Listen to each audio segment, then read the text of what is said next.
In a quest to fortify trade relations, the African giants, South Africa and Nigeria, are banking on the African Continental Free Trade Area to revive their economies. The Nigerian High Commission in South Africa provided a platform to engage with the business community to seize opportunities. As you all know, Nigeria and South Africa are acknowledged as the two biggest economies in sub-Saharan Africa. They therefore both stand to gain from the AfTA.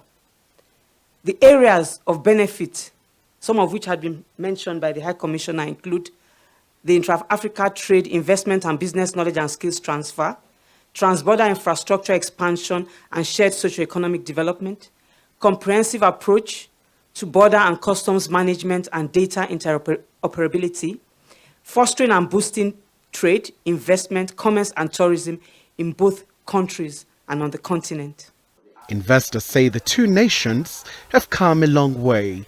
Going back in the days like 1999, 2000, there has been a lot of trade between South Africa and Nigeria. The two presidents then, Obasanjo and Mbeki, come together and formed a bilateral trade agreement that was going through between the two countries. And the mineral resources are being exchanged, but here we are producing, selling here in South Africa, also selling in Nigeria. Nigerians are producing, so there's a bilateral trade going on.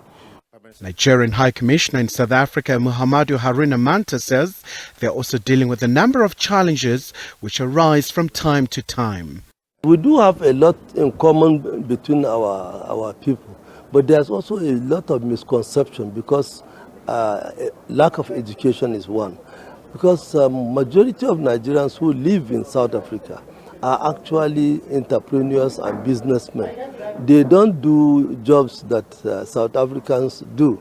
Most of them, the captains of industry, as you have seen in this room, they are employers of labor, and most of those who work for them are even South Africans.